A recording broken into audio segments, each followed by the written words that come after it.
Hello, everybody, and welcome back to TechZulu Live from South by Southwest Interactive. I'm your host, Amanda Coulong, and I am now here with Nathalie Gaveau of Shopcade. How are you?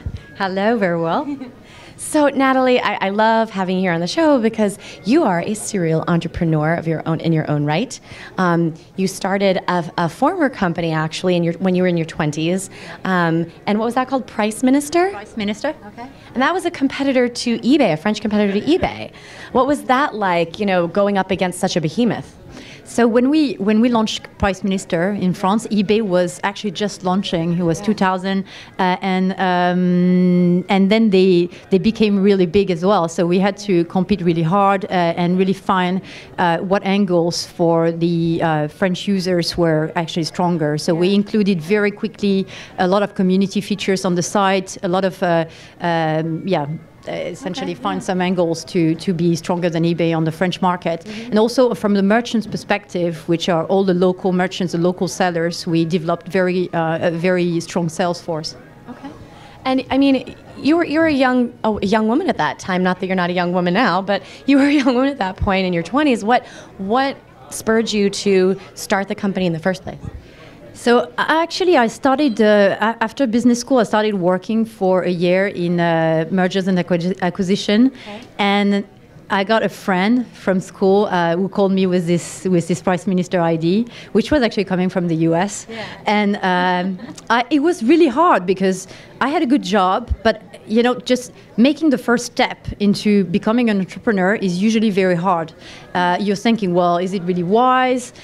Is it really what I want to do? And I decided I was going to go for it, and and then once you make this step, usually people follow you because they want you to succeed. Well, also, kudos to you because also in the cultural difference between the U.S. and France. In the U.S., people can go off and start a company, and if it fails, it fails, and they just get back up again and do it all over, and it's almost a badge of honor. Whereas I find in France, particularly, and a lot of Western European countries like that, it's almost a black mark if you start a company and you fail.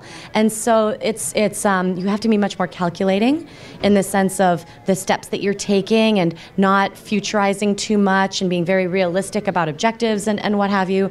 And so that alone, I mean, just the sheer force of will that it would take to become an entrepreneur in a market in a culture that is so different, especially at such a younger age too. You're totally right.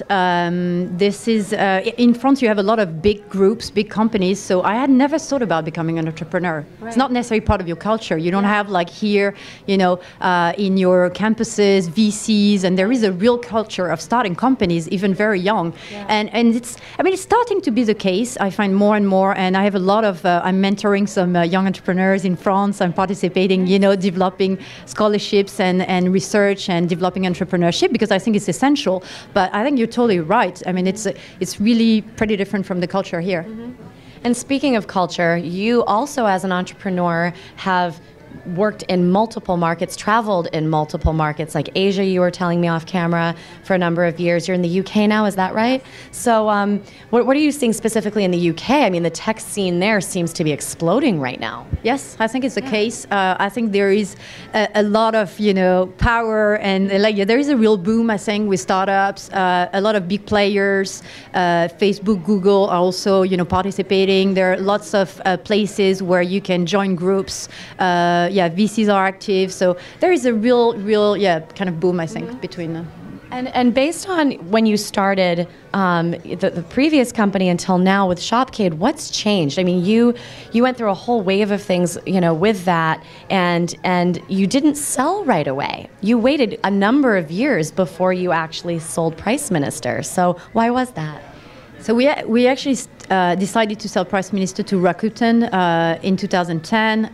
It was a very big transaction in Europe, the biggest e-commerce transaction. Mm-hmm. And I think when you start a company, you always think, I'm going to make it as big as possible. But a lot of people think, I'm going to potentially join a group or very quickly, and it's not always. Sometimes you have to put in perspective the long term and the short term, and sometimes the offers that you got short term are not necessarily the best ones. So we grew, we became the biggest player in France, and then we got this offer to be essentially a European hub for Rakuten, and we thought this is the right strategic choice. Mm-hmm.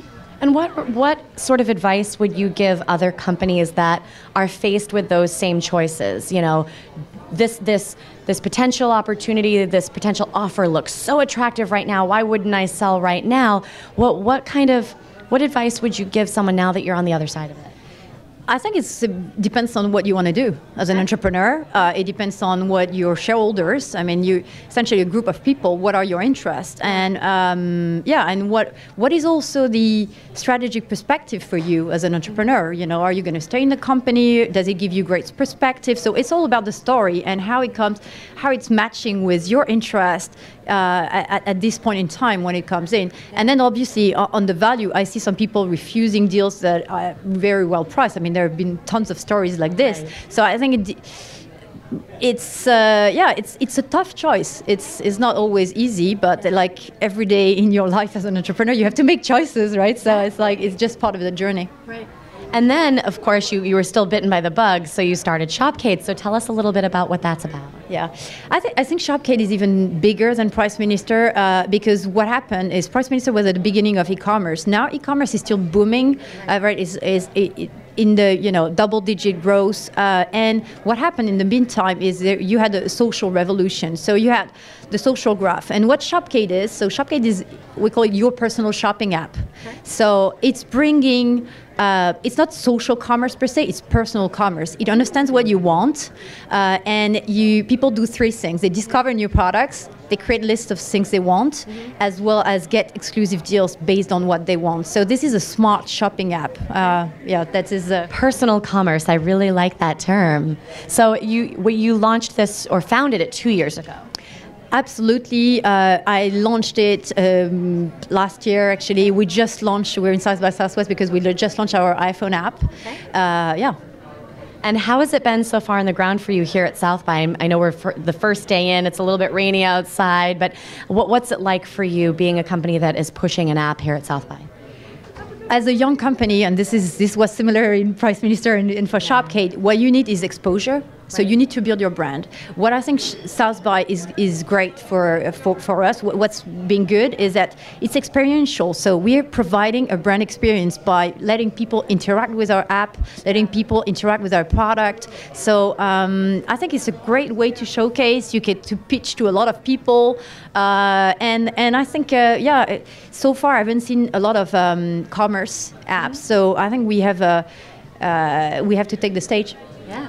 Well, you've been taking the stage outside of the UK. You've been going to New York for a few trips here and there. And when are you coming to Los Angeles? I think very soon. Yeah. You're moving further and further west. So I think that you should definitely make a trip out. Yeah. Thanks very much. Yeah.